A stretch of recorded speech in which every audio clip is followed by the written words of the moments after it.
ഖബറെന്നു കേട്ടാൽ തൽക്ഷണം ഞെട്ടേണ്ടതാ, കണ്ടാലുടൻ വാവിട്ടു നീ കരയേണ്ടതാ. മേടയ്ക്കു പകരം മാളമാ സുബ്ഹാനാ, റബ്ബി അതിൽ കിടക്കേണ്ടതാണ് സമാനാ. പണ്ട് മുതലേ നമ്മൾ കേട്ടുവരുന്ന മഹാനായ തഴവ ഉസ്താദിൻ്റെ വരികളാണ് അല്ലേ. ഖബർ ഒരുപാട് ആളുകൾക്ക് ഭയാനകതയുടെ വീടാണ്. ഖബറിൽ പോയി നമ്മൾ കിടക്കണ്ടേ. എന്നാൽ ഇമാമികൾ പഠിപ്പിക്കുന്നുണ്ട് 10 വിഭാഗം ആളുകളെ ഖബറിൻ്റെ അദാബ് തൊടൂല, മണ്ണ് തൊടൂല, സേഫ് സോണാണ്. ഈ 10 എണ്ണത്തിൽ നമ്മൾ പെട്ടിട്ടുണ്ടോ? നമുക്കൊന്ന് പെടാൻ നോക്കണ്ടേ, വേണ്ടേ?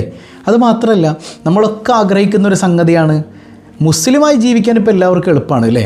മുസ്ലിം പേരുകൊണ്ട് ജീവിച്ചാൽ അവൻ മഹല്ല് കമ്മിറ്റിയിൽ അല്ലെങ്കിൽ പള്ളി കമ്മിറ്റി പെട്ട് അല്ലെങ്കിൽ പള്ളിയുടെ മെമ്പറായി, ഓക്കെ. പക്ഷെ മരിക്കാൻ നേരത്തെ ഈമാൻ കിട്ടി മരിക്കണ്ടേ.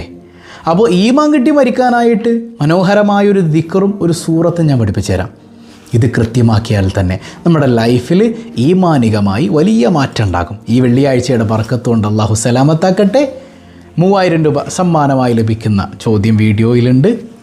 മുഴുവനായി കാണുക, ഉത്തരം കമൻറ്റ് ചെയ്യുക, നാമുമായി ബന്ധപ്പെട്ട എല്ലാവർക്കും എത്തിച്ചു കൊടുക്കുക. അല്ലാഹു റാഹത്ത് നൽകി അനുഗ്രഹിക്കുമാറാകട്ടെ. അസ്സലാമു അലൈക്കും വറഹ്മത്തുള്ളാഹി വബറകാതുഹു. എന്തൊക്കെയുണ്ട് എല്ലാവരുടെയും വിശേഷങ്ങൾ? സന്തോഷമല്ലേ? എവിടെ പുഞ്ചിരിച്ചുകൊണ്ടൊരു ഹംദ് പറഞ്ഞ് അൽഹംദുലില്ലാഹി റബ്ബിൽ ആലമീൻ. മാഷാ അല്ലാഹ്, ഈ ഒരു ഹംദിൻ്റെ ബറക്കത്ത് കൊണ്ട് ഹൃദ്യമായൊരു പ്രഭാതവും അതിമനോഹരമായൊരു ദിവസവും സമ്മാനമായി തന്ന് കരുണക്കടലായ നാഥൻ നമ്മെ അനുഗ്രഹിക്കുമാറാകട്ടെ. നമ്മളിങ്ങനെ ദുനിയാവിലെ വീടൊക്കെ അടിപൊളിയാക്കിക്കൊണ്ടിരിക്കുകയാണ് അല്ലേ. ഈ വീട് കടം മേടിച്ച് ലോൺ എടുത്ത് പലിശക്കെടുത്ത് ഒക്കെ ഇടങ്ങേറായി വലിയ വീടുണ്ടാക്കിയിട്ട് എത്ര നാളവിടെ കിടക്കും? എത്ര നാൾ കിടക്കൂടാ? എത്ര നാൾ കിടക്കും? എന്നാൽ കാലാകാലം ഒരു ഖിയാമത്ത് എത്തുന്നത് വരെ നമുക്ക് കിടക്കാനുള്ളൊരു വലിയ വീട് അല്ലേ, അത് മൂടി പിടിപ്പിക്കാൻ നമ്മൾ എന്താ ചെയ്തത്? അതുകൊണ്ട് തന്നെ സയ്യിദുന ഉസ്മാൻ ബിൻ അഫ്ഫാൻ റളിയല്ലാഹു അൻഹു ഖബർ കാണുമ്പോൾ അവിടുത്തെ കണ്ണിങ്ങനെ നിറയും. അപ്പോൾ ചോദിക്കുക, നരകത്തെക്കുറിച്ച് പറയുമ്പോഴൊന്നും നിങ്ങൾക്ക് ഈ കണ്ണീരില്ലല്ലോ, ഖബർ കാണുമ്പോൾ എന്താ ഇത്ര പ്രയാസം? ഇത് അവ്വലു മൻസിലിൻ മിൻ മനാസിലിൽ ആഖിറ, ആഖിറത്തിലേക്ക് പോകുമ്പോഴുള്ള ആദ്യത്തെ വീടാണ് ഖബർ. ഖബർ റെഡിയായാൽ ബാക്കിയൊക്കെ റെഡിയാവും. ഖബർ റെഡിയായില്ലെങ്കിൽ വലിയ പ്രശ്നമാണ്. അള്ളാഹു കാത്തുരക്ഷിക്കുമാറാകട്ടെ. അതായത് പലർക്കും ഖബർ പേടിയുടെ ഭവനാണെങ്കിൽ പലർക്കും മണിയറയാണ് അല്ലേ. ഒരു പാട്ടുണ്ടല്ലോ, ഖബറെന്നു കേട്ടാൽ ചിരിക്ക്, മുൻകർ നക്കീറിനെയും സൽക്കരിക്ക് എന്നാണ്. ഖബറെന്ന് കേട്ടാൽ ചിരിക്ക്. ആർക്കങ്ങനെ ചിരി വരിക? ആർക്കാ ചിരി വരിക? നിങ്ങൾ ചിന്തിച്ചു നോക്കിയേ. ഖബർ എന്ന് കേട്ടാൽ നമ്മൾ കിടക്കണ ഖബർ കാണുമ്പോൾ, ഖബർ എന്ന് കേൾക്കുമ്പോൾ ചിരി വരുന്ന എത്ര പേര് കൂട്ടത്തിലുണ്ട്? അല്ലാഹുവിൻ്റെ ഔലിയാക്കൾ ചിരിക്കും.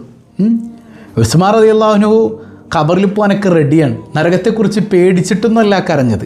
അതായത് പേടിയുടെ കരച്ചിലും സന്തോഷത്തിൻ്റെ കരച്ചിലും രണ്ടും രണ്ടാണ്. മണിയറയിലെത്താൻ വേണ്ടിയിട്ട് നമ്മൾ കരയോ അതുപോലെ തന്നെ സന്തോഷിക്കോ? മണിയറയ്ക്ക് റെഡിയാണ്, അവിടെ എത്താൻ വേണ്ടിയിട്ട് നമ്മളിങ്ങനെ കുറച്ചുകൂടെ മണിയറയിൽ പോകണ്ടേ, ഇനിയിപ്പോൾ അവൾ വരുമ്പോൾ എന്തായിരിക്കും എൻ്റെ അവസ്ഥ? അങ്ങനെ നമ്മൾ കരഞ്ഞിട്ടുണ്ടോ ആദ്യ രാത്രിയിൽ? ഇല്ലല്ലോ.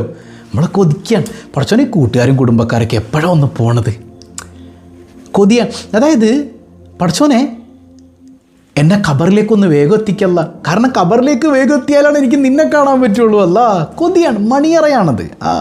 നമുക്ക് മണിയറയാക്കണം ഖബറിലെ. അപ്പോൾ അള്ളാഹുവിനെ വഴിപ്പെട്ട് അള്ളാഹിനെ അറിഞ്ഞ് ഇബാദത്ത് ചെയ്യുന്ന അള്ളാഹുവിൻ്റെ ഔലിയാക്കളുടെ പിന്നാലെ നടക്കുന്നവർക്കൊക്കെ ഖബറെന്നു കേട്ടാൽ ചിരിക്ക്. അങ്ങനെ ചിരിക്കാൻ പറ്റും. ഖബർ കേൾക്കുമ്പോൾ തന്നെ അടിപൊളി, എൻ്റെ വീടല്ലേ അത്, എൻ്റെ മണിയറയാണത്. മനസ്സിലായോ? അള്ളാഹു അതിന് തൗഫീഖ് ചെയ്യട്ടെ. ഈ മഹാന്മാരൊക്കെ പറയുന്നുണ്ടേ, ഇപ്പോൾ പല മഹാന്മാരെയും ഖബർ നമ്മൾ കണ്ടിട്ടുണ്ട്. അതായത് ചിലയിടത്തൊക്കെ ഈ അപകടങ്ങൾ ഉണ്ടാകുമ്പോൾ, ഇപ്പോൾ ബോംബിട്ട് തകർത്ത ഈ പുത്തൻവാദികളായ കുറേ ആളുകൾ ഈ തീവ്രവാദം തലക്ക് പിടിച്ചിട്ട് പല രാജ്യങ്ങളിലും ഈ ബോംബിങ് നടത്തിയിട്ടുണ്ട് മുസ്ലിങ്ങൾക്കെതിരെ, അഹ്ലുസുന്നയുടെ ആളുകൾക്കെതിരെ. അപ്പോൾ ഒരുപാട് മഖാമുകൾ അവർ തകർത്ത് കളഞ്ഞിട്ടുണ്ട്. അതിൽ കുറേ വർഷങ്ങൾക്ക് മുമ്പ് ഇപ്പോഴും യൂട്യൂബിൽ കാണാം, ബദറിൽ പങ്കെടുത്തൊരു സ്വഹാബിയുടെ മക്ബറ ഈ പുത്തൻവാദികൾ പൊളിച്ചപ്പോൾ ചോര ഒലിക്കുന്ന രീതിയിൽ ഖബറിൽ നിന്ന് ആ ശരീരം കിട്ടുകയാണ്. സുബ്ഹാനക യാ റബ്ബ്, എത്ര വലിയ അത്ഭുതം! ഇതൊക്കെ ഈമാനുള്ളവർക്ക് കുറച്ചെങ്കിലും ആ ഒരു ഈമാനിൽ ഉറച്ചു നിൽക്കാൻ വേണ്ടിയിട്ട് പടച്ചോൻ കാണിച്ചു തരുന്ന അത്ഭുതങ്ങളാണ്. മനസ്സിലാവുന്നുണ്ടോ? അല്ലാത്തവർ പോവും. അള്ളാഹിൻ്റെ ഔലിയാക്കളെ അനാദരിച്ചോ, അവർ പിന്നെ രക്ഷപ്പെടൂല. അള്ളാഹു നമ്മളെ കാത്ത് രക്ഷിക്കുമാറാകട്ടെ. അപ്പോൾ 10 വിഭാഗം ആളുകളെ മണ്ണ് തൊടൂല എന്നാണ്. നമുക്കതിൽ പെടാൻ പറ്റുമോ? പെട്ടാൽ സെറ്റാണ്. ഒന്നാമത്തെ വിഭാഗം ആരാന്നറിയോ? അത് നമ്മളെ കൊണ്ട് പറ്റൂല. ഇനി അങ്ങനെ ഒരു വിഭാഗം വരാനുമില്ല അല്ലേ? അത് അമ്പിയാക്കളാണ്. അമ്പിയാക്കൾ അവർ നബിമാരെല്ലാവരും അവരുടെ ഖബർ മണ്ണ് തൊടൂല. ഇന്നല്ലാഹ ഹറമ അലൽ അർളി അൻ തഅക്കുല അജ്സാദൽ അംബിയാ. അമ്പിയാക്കളുടെ ശരീരം മണ്ണ് ഹറാമാണ്, മണ്ണിന് ഹറാമാണ്, തൊടൂല എന്ന് നബി സല്ലല്ലാഹു അലൈഹി വസല്ലം തങ്ങൾ പഠിപ്പിക്കാൻ. അപ്പം അമ്പിയാക്കൾ നമ്മളെ കാണുന്നുണ്ടെന്നേ, നബി നമ്മളെ കാണുന്നുണ്ടല്ലോ. നമ്മൾ തെറ്റ് ചെയ്താൽ മുത്തുനബി വേദനിക്കും എന്നല്ലേ പറഞ്ഞത്? മുത്തുനബി വേദനിക്കും. പ്രത്യേകിച്ച് വെള്ളിയാഴ്ച ദിവസം നമ്മൾ ചൊല്ലുന്ന സ്വലാത്ത് നോക്കി മുത്തുനബി ഇരിക്കും അല്ലേ? നീ വെള്ളിയാഴ്ച ദിവസമാണ് സല്ലല്ലാഹു അലാ മുഹമ്മദ് സല്ലല്ലാഹു അലൈഹി വസല്ലം സല്ലല്ലാഹു അലാ മുഹമ്മദ് സല്ലല്ലാഹു അലൈഹി വസല്ലം يا حبيبي يا محمد يا عروس الخافقين يا مؤيد يا ممجد يا إمام القبلتين. മുത്തുനബി സല്ലല്ലാഹു അലൈഹി വസല്ലം തങ്ങളുടെ മേൽ സ്വലാത്ത് ഇന്ന് ധാരാളം ചൊല്ലണം. ഒരു 300 സ്വലാത്തെങ്കിലും ജുമാക്ക് മുമ്പ് ചൊല്ലി തീർക്കണം കേട്ടോ. അള്ളാഹു തൗഫീഖ് ചെയ്യട്ടെ. അപ്പോൾ മുത്തുനബി കാണും അവിടുത്തെ, അതായത് ഒരു നബിയുടെയും ശരീരം മണ്ണ് ഭക്ഷിക്കില്ല. ഇനി ബാക്കിയുള്ള 9 പേർക്ക് സാധ്യത കൂടുതലാണ്. ഉറപ്പ് അമ്പിയാക്കൾക്ക് മാത്രമേ ഉള്ളൂ. ബാക്കിയുള്ള 9 പേർക്ക് സാധ്യതയേറെയാണ്. രണ്ടാമത്തെ വിഭാഗം അതാ അൽ ഗാസി, അള്ളാൻ്റെ മാർഗത്തിൽ യുദ്ധം ചെയ്ത മനുഷ്യൻ. ഷഹീദായതല്ല, യുദ്ധം ചെയ്ത മനുഷ്യൻ അള്ളാൻ്റെ മാർഗത്തിലാണ്, ഇഖ്ലാസോടെയാണ് ഇറങ്ങിയത്, നാട്ടുകാരെ കാണിക്കാനല്ല. അള്ളാൻ്റെ മാർഗത്തിൽ ജിഹാദിനിറങ്ങിയ സ്വഹാബത്തിനെ പോലെ, താബിഈങ്ങളെ പോലെ അങ്ങനെ ഇറങ്ങിയ മഹാന്മാർ, അവരുടെ ശരീരം മണ്ണ് തൊടൂല. മൂന്നാമത്തേത് അൽ ആലിം. എല്ലാ ആലിമീങ്ങളും അല്ല, അൽ ആലിം. ഒരു അലിഫ്ലാം ഉണ്ട് എന്ന് പറഞ്ഞാൽ അള്ളാനെ അറിഞ്ഞ ആലിം.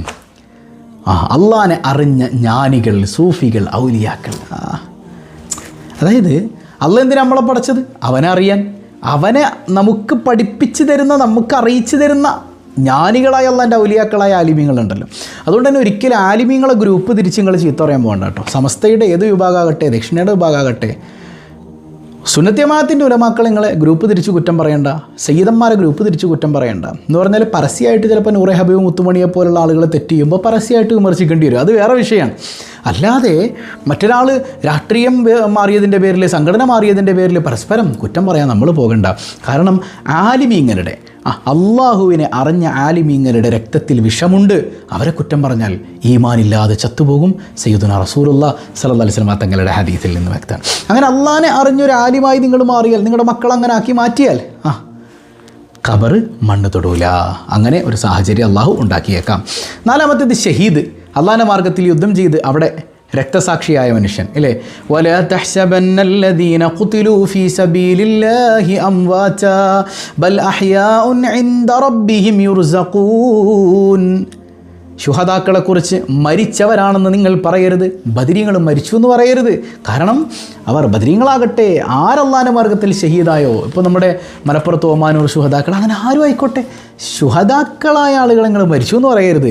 അവരല്ലാഹുവിങ്കിൽ ഭക്ഷണം നൽകപ്പെടുന്നു, അള്ളാഹുവിൻ്റെ അടുക്കൽ ജീവിച്ചിരിക്കുന്നവരാണെന്ന് പരിശുദ്ധ ഖുർആനാണ് പഠിപ്പിക്കുന്നത്. അപ്പോൾ ശുഹദാക്കളായ ഔലിയാക്കൾ അള്ളാഹിൻ്റെ അടുക്കൽ ജീവിച്ചിരിക്കുന്നു, അവരിപ്പോഴും ഭക്ഷണം കഴിക്കുകയാണെന്നാണ് അള്ളാഹ് പറയുന്നത്. അപ്പോൾ നമ്മൾ മനസ്സിലാക്കി ഇതൊന്നുമല്ല ദീനെന്ന് ശരിക്കും പഠിക്കുക. അള്ളാഹു തൗഫീഖ് ചെയ്യട്ടെ. അഞ്ചാമത്തേത് ഹാമിലുൽ ഖുർആൻ. വെറും ഹാഫിൽ അല്ല കേട്ടോ, വെറും ഹാഫിൽ മാത്രമല്ല. അതായത് ഈ ഖുർആൻ നമ്മുടെ സ്വഭാവമായി മാറണം. റസൂലുള്ളാഹി സ്വല്ലല്ലാഹു അലൈഹി വസല്ലം തങ്ങളുടെ കാലഘട്ടത്തിൽ ഇതുപോലെ കൃത്യമായി ചട്ട തിരിച്ചെഴുതിയ മുസഹഫൊന്നും ഉണ്ടായിരുന്നില്ല അല്ലേ? അന്നത്തെ ഖുർആൻ എന്താ? മുത്തുനബിയുടെ സ്വഭാവം, ഹുലുഖുൽ ഖുർആൻ. അതാണ് സ്വഭാവമാണ് നമ്മിലുണ്ടാകേണ്ടത്. ഖുർആൻ നമ്മുടെ സ്വഭാവമായി മാറണം. എന്ത് രസമായിരിക്കും ആ ജീവിതത്തിന്. അങ്ങനെ ഖുർആാനികമായൊരു ജീവിതം, അതായത് ബിദ്അത്തുകാർ പറയുന്ന പോലെ ഖുർആനിൻ്റെ ആളാവണം, അങ്ങനെ അതൊക്കെ വെറുതെയാണ്. അത് അവർ പരിഭാഷയുടെ ആളാണ്, നമ്മുടെ പരിഭാഷയുടെ ആളല്ല. നമ്മൾ ഖുർആനിൻ്റെ ആഴങ്ങളിലേക്ക് ഇറങ്ങി അള്ളാനെ അറിഞ്ഞ അള്ളാഹുവിൻ്റെ ഔലിയാക്കളുടെ പിന്നാലെ നടക്കുന്ന ഹാമിലുൽ ഖുർആനായാൽ, മനസ്സിലായോ? ഖുർആൻ കൽബിലുണ്ടാകലും നല്ലതാണ്. അത് മറന്നു പോകാതിരിക്കാൻ ഇടയ്ക്കിടയ്ക്ക് ദൗറ ചെയ്തുകൊണ്ടിരിക്കണം, ഇങ്ങനെ റിപ്പീറ്റ് ചെയ്തുകൊണ്ടിരിക്കണം. പക്ഷേ ആ റിപ്പീറ്റേഷൻ കേവലം പദങ്ങളിൽ മാത്രമല്ല, നമ്മുടെ ലൈഫിൽ ഖുർആൻ ഉണ്ടാകണം.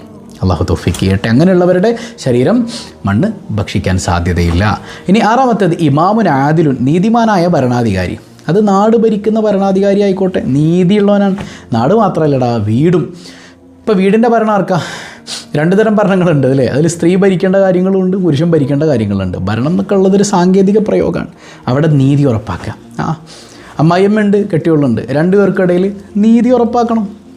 നീതി കൃത്യമാണ് ഇല്ലേ? നീ പെരുന്നാളിന് കെട്ടിയോക്ക് മാത്രം ഡ്രസ്സ് എടുത്തു കൊടുത്തു, എൻ്റെ ഉമ്മാക്ക് കൊടുത്തില്ല, മോനെ നീ നീതിമാനല്ല. അല്ലെങ്കിൽ ഉമ്മാക്ക് കൊടുത്തു, കെട്ടിയോക്ക് കൊടുത്തില്ല, നീ നീതിമാനല്ല. അല്ലെങ്കിൽ എന്തുകൊണ്ട് കൊടുക്കുന്നില്ല എന്നുള്ളത് ആ സാഹചര്യം എന്താണെന്ന് അവരെ സ്നേഹത്തോടെ പറഞ്ഞ് മനസ്സിലാക്കിയെങ്കിലും വേണം.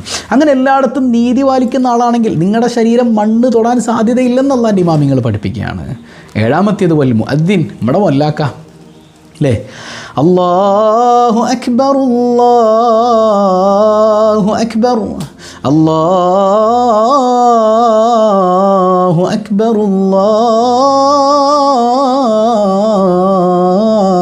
അല്ലാഹു അക്ബർ. ബാങ്ക് വിളിക്കുന്ന മനുഷ്യന്മാർ. നമ്മൾ പള്ളിയിൽ ജോലി ചെയ്യുന്നവരിൽ ഏറ്റവും കുറഞ്ഞ ആളുകളായി കാണുന്നത് അവൻ ലാഗായാണ്. ഇല്ലടാ, അവൻ്റെ തല ഉയർന്നു നിൽക്കും നാളെ ആഖിറത്തിൽ. അതാൻ്റെ മുമ്പിലെ തല ഉയർന്നു നിൽക്കുന്നൊരു വിഭാഗം മുഅദ്ദിൻ, ബാങ്ക് വിളിക്കുന്ന മല്ലാക്കന്മാരാണ്. എല്ലാ മല്ലാക്കന്മാരും അല്ല, തഖ്വയുള്ളവർ. അതാണ് അടിസ്ഥാനം. തഖ്വയുള്ള ഖൽബിൽ ഖലാസുള്ള മുത്തഖീങ്ങളായ മല്ലാക്കന്മാരുണ്ടോ? സെറ്റാണ്. മണ്ണ് തൊടാൻ സാധ്യതയില്ലെന്ന് ഇമാമിങ്ങൾ പഠിപ്പിക്കുകയാണ്. ഇനി 8-ാമത്തേത് മുത്തഖിയായൊരു സ്ത്രീ.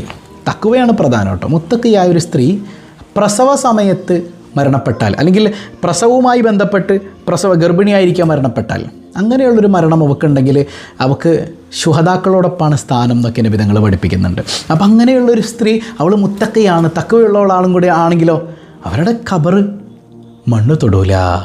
മനസ്സിലായോ? അള്ളാഹു ഒരുപാട് ഗർഭിണികളായ ആളുകളുണ്ട്, അള്ളാഹു സുഖപ്രസവം നൽകട്ടെ. മക്കളില്ലാത്തവരുണ്ട്, സ്വാലിഹീങ്ങളായ സന്താനങ്ങളെ അള്ളാഹു നൽകി അനുഗ്രഹിക്കട്ടെ. ഇനി 9-ാമത്തേത് വമൻ ഖുത്തില മദ്ലൂമൻ, അക്രമിയാൽ കൊല്ലപ്പെട്ട മുത്തഖിയായ ഒരു മനുഷ്യൻ. തഖ്വയുള്ളവനാ, ഇവൻ ആരും ദ്രോഹിക്കാൻ പോയതല്ല, പക്ഷേ ഇവനെ അക്രമി കൊലപ്പെടുത്തിയാൽ അവനും ഖബറിൽ മണ്ണ് തൊടാത്തൊരവസ്ഥ ഉണ്ടാകുമെന്ന് സ്വാലിഹ്യങ്ങൾ പഠിപ്പിക്കുന്നുണ്ട്. ഇനി അവസാനത്തത് നോക്കിയേ, വമൻ മാത യൗമൽ ജുമഅ ഔ ലൈലതഹ, ജുമഅയുടെ രാവിലോ പകലിലോ ആരെങ്കിലുമൊക്കെ മരിച്ചാൽ അവരുടെ ശരീരം മണ്ണ് തൊടൂല. അപ്പോൾ എല്ലാവരും, അപ്പോൾ ഉസ്താദ് ഈ ഇല്ലേ ഈമാനില്ലാത്ത ആൾക്കാരൊക്കെ, കള്ളു കുടിച്ചുകൊണ്ട് നടക്കുന്ന ആൾക്കാരൊക്കെ വെള്ളിയാഴ്ച രാവും പകലൊക്കെ മരിച്ചാലോ? ഒരു കാര്യമില്ല. അവരെക്കുറിച്ചല്ല ഈ പറയണത്. അള്ളാഹുവിന് വഴിപ്പെടാൻ പരിശ്രമിക്കുന്ന മുത്തഖിയായ ഈമാനുള്ള, പുത്തൻവാദം തലയിൽ കയറിയിട്ടില്ലാത്ത, അള്ളാഹുവിൻ്റെ ഔലിയാക്കളെ സ്നേഹിക്കുന്ന തഖ്വ എന്ന് പറഞ്ഞാൽ തന്നെ അതാണ്. അള്ളാഹിൻ്റെ ചിഹ്നങ്ങളെ ആദരിക്കലാണ്. ചിഹ്നങ്ങളിൽ ഏറ്റവും പ്രധാനികളാണ് അള്ളാഹിൻ്റെ ഔലിയാക്കൾ. അപ്പോൾ ഈ ഒരു മുഅ്മിനായൊരു മനുഷ്യനാണ് നിങ്ങളെങ്കിൽ, നിങ്ങൾ വെള്ളിയാഴ്ച രാവിലോ പകലിലോ മരിച്ചാൽ അവൻ്റെ ശരീരം ഖബർ തൊടൂല. മനസ്സിലായോ? അള്ളാഹു അതിനെ തൗഫീക്ക് നൽകട്ടെ. അപ്പോൾ തഖ്വ പ്രധാനമാണ്, തൗബ പ്രധാനമാണ്. വെള്ളം ഒടിച്ചുകൊണ്ടിരുന്ന ഒരാൾ തൗബ ചെയ്തു എന്നിട്ട് മരിച്ചുപോയി, സെറ്റാണ്, കുഴപ്പമില്ല. ആ തൗബ സ്വീകരിച്ചുവല്ലോ. നമ്മളറിയുന്നില്ല കാര്യങ്ങൾ. അയാൾ തൗബ ചെയ്തിട്ട് പിന്നെ കുടിക്കുന്നുണ്ടോ ഇല്ലോ നമ്മൾ അറിഞ്ഞിട്ടില്ല. നമ്മൾ അറിയാത്ത ഒരാളെ ആക്ഷേപിക്കാനും പാടില്ല. പിന്നെ ഇന്നത്തെ ഒരു കാര്യം എന്താണെന്നറിയാലോ, വെള്ളിയാഴ്ച ദിവസമാണ് അല്ലേ? വെള്ളിയാഴ്ച ദിവസത്തെ സ്വതക്കൊക്കെ വലിയ പ്രത്യേകതയുണ്ട്. നമ്മുടെ റിലീഫ് പദ്ധതിയിലേക്ക് കഴിയുന്നവരൊക്കെ ഏറ്റവും ചുരുങ്ങിയത്, കൂടിയാൽ എത്രയായാലും കുഴപ്പമില്ല കേട്ടോ, ഏറ്റവും ചുരുങ്ങിയത് ഒരു 313 രൂപ നിങ്ങൾക്ക് ഈ നമ്പറിലേക്ക് ഹദിയ ചെയ്യാമല്ലോ അല്ലേ? പ്രയാസം അനുഭവിക്കണ മനുഷ്യന്മാർ, നമ്മൾ നിമിത്തം അവർ സന്തോഷിക്കട്ടെ എന്നേ. എത്രയോ പൈസ നമ്മൾ വെറുതെ വേസ്റ്റാക്കി കളയുന്നുണ്ട്. നമ്മൾ അള്ളാഹ്ക്ക് വേണ്ടി കൊടുത്താൽ നമ്മുടെ കാര്യം അള്ളാഹ് ഏറ്റെടുക്കുമല്ലേ? അള്ളാഹ് തൗഫീഖ്. ഹബീബായ തങ്ങൾ പഠിപ്പിക്കുന്നുണ്ട്, ഒരാൾ വെള്ളിയാഴ്ച രാവ് അല്ലെങ്കിൽ പകലിൽ മരിച്ചാൽ അവന് ഖബർ ശിക്ഷ ഉണ്ടാവില്ല എന്ന് മുഹമ്മദ് റസൂലുള്ളാഹി സ്വല്ലല്ലാഹു അലൈഹി വസല്ലം. അപ്പം തഖ്വ ഉണ്ടാകുക എന്നുള്ളതാണ് ഏറ്റവും പ്രധാനം. അബൂ ജഅഫർ റളിയല്ലാഹു അൻഹു പറയുന്നുണ്ട്, വെള്ളിയാഴ്ച രാത്രി പ്രകാശത്തിൻ്റെ രാവാണ്, അതുകൊണ്ട് വെള്ളിയാഴ്ച രാവിലെ മരിച്ചാൽ അവന് ഖബർ ശിക്ഷ ഉണ്ടാവില്ല. വെള്ളിയാഴ്ച പകൽ പ്രകാശത്തിൻ്റെ പകലാണ്, വെള്ളിയാഴ്ച പകൽ മരിച്ചാലോ അവന് നരകശിക്ഷയും ഉണ്ടാകില്ല എന്ന് അബൂ ജഅഫർ റളിയല്ലാഹു അൻഹു പഠിപ്പിക്കുന്നത് കാണാം. അപ്പോൾ അത്രമേൽ മഹത്തരമായ ദിവസമാണ് യഥാർത്ഥത്തിൽ വെള്ളിയാഴ്ച ദിവസം എന്ന് പറയുന്നത്. അപ്പോൾ ഖബർ എന്ന് പറഞ്ഞാൽ അത് ഭയാനകതയുടെ വീടാണ് തെറ്റ് ചെയ്യുന്ന ആളുകൾക്ക് ഇല്ലേ, ഇരുട്ടാണ്, വലിയ അദാബാണ്. അവിടെ രക്ഷ കിട്ടണമെങ്കിൽ ഖബർ മണിയറയാകണം. ഈമാൻ സലാമത്തായി മരിക്കണം. ഈമാൻ സലാമത്താകണ്ടേ, പഠിച്ചോനെ നിങ്ങളുടെ ഈമാൻ സലാമത്താക്കണേ എന്ന് വെറുതെ ദ്വാരനോട് മാത്രം കാര്യമില്ല, പണിയെടുക്കണം. അഹമ്മദ് റളിയല്ലാഹു അൻഹു പഠിപ്പിക്കുന്നുണ്ട്, നിങ്ങൾ 2 കാര്യങ്ങളെ ഞാൻ നിങ്ങൾക്ക് പഠിപ്പിച്ചു തരാം, ഒരു ദിക്റും ഒരു സൂറത്തും. ഇത് ഡെയിലി പതിവാക്കിക്കോ, ഈമാനില്ലാതെ അവർ മരിക്കൂല എന്നാണ്. അള്ളാഹു തൗഫീഖ് ചെയ്യട്ടെ. ഒന്നാമത്തേത് മൻ ഖാല ഫീ കുല്ലി സ്വബാഹിൻ, ഒരാൾ രാവിലെ സുബഹിസ്കാരം കഴിഞ്ഞിട്ട്, ഇനി സുബഹി നിസ്കരിക്കാൻ പറ്റാത്ത സഹോദരിമാരാണെങ്കിൽ ആ സമയത്ത്, പ്രഭാത സമയത്ത് ദിക്റുകളൊക്കെ ചൊല്ലിയിട്ട് എന്ത് പറയണം? യാ ഹയ്യു യാ ഖയ്യൂം ലാ ഇലാഹ ഇല്ലാ അൻത, യാ ഹയ്യു യാ ഖയ്യൂം ലാ ഇലാഹ ഇല്ലാ അൻത, യാ ഹയ്യു യാ ഖയ്യൂം ലാ ഇലാഹ ഇല്ലാ അൻത. 41 തവണ ഈ ദിക്ർ ചൊല്ലുക ഡെയിലി സുബഹിസ്കാരത്തിൻ്റെ സമയത്ത്, പ്രഭാത സമയത്ത് ഇതിങ്ങനെ പതിവാക്കുക. മറ്റൊന്ന് വഖറഅ സൂറത്തുൽ കാഫിറൂൻ ഇൻദ നൗം, ഉറങ്ങാൻ കിടക്കാൻ നേരത്ത് ഖുൽ യാ അയ്യുഹൽ കാഫിറൂൻ സൂറത്ത് ഓതുക. ഇത് രണ്ടും പതിവാക്കിയാൽ ഈമാനില്ലാതെ മരിക്കൂല. അപ്പോൾ ഈമാനോടുകൂടെ ഈമാൻ സലാമത്തായി മരിക്കാൻ, ഖബർ പ്രകാശമാകുന്ന മുത്തഖീങ്ങളിൽ ഉൾപ്പെടാൻ അള്ളാഹു നമുക്ക് തൗഫീക്ക് നൽകി അനുഗ്രഹിക്കുമാറാകട്ടെ. അപ്പോൾ നമ്മുടെ 1 കോടി സ്വലാത്തിലേക്കുള്ള എണ്ണം കൃത്യമായിട്ട് നിങ്ങൾ കാൽക്കുലേറ്റ് ചെയ്ത് വെച്ചോളണം കേട്ടോ. നേരത്തെ പറഞ്ഞതുപോലെ പലരും 10 ലക്ഷമൊക്കെ ഏറ്റെടുത്തിട്ടുണ്ട്. അൽഹംദുലില്ലാ. റബീഉൽ അവ്വൽ 12-ൻ്റെ അന്ന് അഷ്റഫുൽ ഖൽക്കിന് നമുക്ക് സമ്മാനം കൊടുക്കണ്ടേ? അള്ളാഹു തൗഫീക്ക് ചെയ്യട്ടെ. അപ്പോൾ ഇന്നലെ നമ്മൾ ചോദിച്ചു, ലോകത്ത് നിന്നല്ല അള്ളാഹു ആദ്യം പടച്ചത് എന്താണ്? ലോകം പടക്കുന്നതിന് മുമ്പ് പലരും അർശ് എന്ന് പറഞ്ഞു, കലമെന്ന് പറഞ്ഞു, അല്ലേ? പേന എന്നൊന്നും പറയാൻ പറ്റില്ല. കലം എന്ന് പറഞ്ഞാൽ മലയാളത്തിലെ പേന അല്ലത്, അതെന്താണെന്ന് അള്ളാഹുവിനെ അറിയുള്ളൂ. അപ്പോൾ ഇതൊന്നും അല്ല. ആദ്യം അള്ളാഹു പടച്ചത്. ജാബിർ റളിയല്ലാഹു അൻഹു ചോദിക്കുന്നൊരു ചോദ്യം റസൂലുള്ളാഹിയോട് ചോദിക്കാൻ, അഖ്ബിർനി അൻ അവ്വലി ഷൈഇൻ ഖലഖഹു അല്ലാഹു തആല, നബിയെ അള്ളാഹു ആദ്യം പടച്ചത് എന്താണെന്ന് ഞങ്ങൾക്ക് പറഞ്ഞു തരണേ. റസൂലുള്ളാഹി പറയുന്നുണ്ട്, നൂറ നബിയിക യാ ജാബിർ, ജാബിറെ നിൻ്റെ നബിയുടെ പ്രകാശത്തെയാണ് അള്ളാഹു ആദ്യം പടച്ചത്. അപ്പോൾ മുഹമ്മദ് മുസ്തഫ സല്ലല്ലാഹു അലൈഹി വസല്ലം തങ്ങളുടെ പ്രകാശത്തെയാണ് യഥാർത്ഥത്തിൽ അള്ളാഹു ആദ്യം പടച്ചത്. മനസ്സിലാകുന്നുണ്ടോ? അള്ളാഹു തൗഫീക്ക് നൽകട്ടെ. ആ നൂറിൽ നിന്നാണ് നമ്മളൊക്കെ വന്നത്. അള്ളാഹു ഉൾക്കൊള്ളാൻ നമുക്ക് തൗഫീക്ക് നൽകട്ടെ. അപ്പോൾ ഇന്നത്തെ 3000 രൂപ സമ്മാനമായി ലഭിക്കുന്ന സിമ്പിളായൊരു ചോദ്യം. ഇന്നിപ്പോൾ നമ്മൾ ഖബർ ശിക്ഷയെക്കുറിച്ചാണല്ലോ പറഞ്ഞത്. ഖബർ ശിക്ഷയിൽ നിന്ന് എളുപ്പം ലഭിക്കാൻ പതിവായി നമ്മോട് ഓതാൻ കൽപ്പിക്കപ്പെട്ട സൂറത്ത് ഏതാൻ? കമൻറ്റ് ചെയ്യുക. അള്ളാഹു ബറക്കത്ത് ചെയ്യട്ടെ. പതിവായി ചൊല്ലുന്ന ദിക്ർ സുബ്ഹാനല്ലാഹി വബിഹംദിഹി അദദ ഖൽഖിഹി വറിദ്വാ നഫ്സിഹി വസിനത അർശിഹി വമിദാദ കലിമാതിഹി. സുബ്ഹാനല്ലാഹി വബിഹംദിഹി عدد خلقه ورضا نفسه وزنة عرشه ومداد كلماته. سبحان الله وبحمده عدد خلقه ورضا نفسه وزنة عرشه ومداد كلماته. الحمد لله رب العالمين. اللهم صل على سيدنا محمد وعلى آل سيدنا محمد. അർഹമുറാഹിമായ കരുണക്കടലായ റബ്ബേ, ഈ സദസ്സ് നീ സ്വീകരിക്കണേ അല്ലാ. ഇതിൻ്റെ മിസ്ല് സവാബ് ആരംഭപ്പൂവായ റസൂലുള്ളാഹ് സ്വല്ലല്ലാഹു അലൈഹി വസല്ലമ തങ്ങളുടെ ഹദ്റത്തിലേക്ക് നീ എത്തിക്കണേ അല്ലാ. അവിടുത്തെ പൊരുത്തവും മദതും നളുറയും നുസ്റയും ഒക്കെ തന്ന് ഞങ്ങളെ നീ അനുഗ്രഹിക്കണേ അല്ലാ. തിരുനോട്ടം തരണേ അല്ലാ. മുത്തുനബിയുടെ മീലാദ് ഞങ്ങളിലേക്ക് കടന്നു വരുമ്പോൾ മുത്തുനബിയിലേക്ക് 1 കോടിയിൽ പരം സ്വലാത്ത് ചൊല്ലി ഹദിയ ചെയ്യാൻ ഞങ്ങൾ കൊതിക്കുന്നുണ്ട്. അത് പൂർത്തീകരിക്കാൻ തൗഫീക്ക് നൽകണേ അല്ലാ. മുത്തിൻ്റെ തിരുനോട്ടം തരണേ അല്ലാ. മുത്തിൻ്റെ കാവൽ തരണേ അല്ലാ. മുത്തിനോടുള്ള മഹബത്ത് നൽകണേ അല്ലാ. സ്വല്ലല്ലാഹു അലൈഹി വസല്ലം. പടച്ചവനെ, ഞങ്ങളിൽ അസുഖബാധിതരുണ്ട്, പരിപൂർണ്ണ ശിഫ നൽകണേ അല്ലാ. ഹോസ്പിറ്റലുകളിൽ അഡ്മിറ്റായവരുണ്ട്, മാരകമായ വേദനകൾ കൊണ്ട് പ്രയാസപ്പെടുന്നവരുണ്ട്. ഈ കമൻറ്റുകളിൽ നിറയെ അസുഖകാര്യങ്ങൾ, സ്വന്തത്തെക്കുറിച്ച്, ഉമ്മാനെക്കുറിച്ച്, വാപ്പാനെക്കുറിച്ച്, ഇണകളെക്കുറിച്ച്, മക്കളെക്കുറിച്ചൊക്കെ പറഞ്ഞവരുണ്ട്. ഷിഫ നൽകണേ അല്ലാ. മക്കളില്ലാത്തവർക്ക് സ്വാലിഹീങ്ങളായ സന്താനങ്ങളെ കൊടുക്കണേ അല്ലാ. ഗർഭിണികൾക്ക് സുഖപ്രസവം നൽകണേ അല്ലാ. പടച്ചവനെ, ഞങ്ങളുടെ പൊന്നുമക്കളെ കൺകുളിർമേകുന്ന സന്താനങ്ങളാക്കണേ അല്ലാ. പഠനങ്ങളിൽ, പരീക്ഷകളിൽ ബറക്കത്ത് നൽകണേ അല്ലാ. മഴക്കെടുതികളിൽ നിന്ന് കാവൽ നൽകണേ അല്ലാ. ഞങ്ങളുടെ കടബാധ്യതകൾ ഏറ്റെടുക്കണേ അല്ലാ. ജോലിയില്ലാത്തവരുണ്ട്, ഇൻ്റർവ്യൂവിന് അപ്ലൈ ചെയ്യാൻ പോകുന്നവരുണ്ട്, എല്ലാം നീ എളുപ്പമാക്കി കൊടുക്കണേ അല്ലാ. ഞങ്ങളിൽ നിന്ന് മരണപ്പെട്ട മാതാപിതാക്കൾ, ബന്ധുമിത്രാദികൾ, ഇണകൾ, സന്താനങ്ങൾ, സഹോദരങ്ങൾ എല്ലാവരുടെയും ഖബറിടം നീ വെളിച്ചമാക്കണേ അല്ലാ. റിലീഫ് പദ്ധതിയിലേക്ക് സഹായം നൽകിയവരുണ്ട്. ഈ വെള്ളിയാഴ്ച ദിവസത്തിൻ്റെ ബർക്കത്ത് കൊണ്ട് അവരുടെ പ്രയാസങ്ങളൊക്കെ നീ നീക്കണേ അല്ലാ. ഞങ്ങളെയും ഞങ്ങളിൽ നിന്ന് മരണപ്പെട്ടവരെയും ഹബീബ് റസൂലുള്ളാഹി സ്വല്ലല്ലാഹു അലൈഹി വസല്ലം തങ്ങളോടൊപ്പം, പ്രത്യേകിച്ച് സ്വബാഹുൽ ഖൈർ കുടുംബത്തെ തന്നെയും നീ ഒരുമിച്ച് ചേർക്കണേ അല്ലാ. ഈ സദസ്സിൽ പങ്കെടുക്കുന്ന എല്ലാവരെയും നീ അനുഗ്രഹിക്കണേ അല്ലാ. ബിഹഖി സ്വല്ലല്ലാഹു അലാ മുഹമ്മദ് സ്വല്ലല്ലാഹു അലൈഹി വസല്ലം. സ്വല്ലല്ലാഹു അലാ മുഹമ്മദ് സ്വല്ലല്ലാഹു അലൈഹി വസല്ലം. അല്ലാഹുമ്മ സ്വല്ലി അലാ മുഹമ്മദ് യാ റബ്ബി സ്വല്ലി അലൈഹി വസല്ലം. വസ്സലാമു അലൈക്കും വറഹ്മത്തുള്ളാഹി വബറകാതുഹു.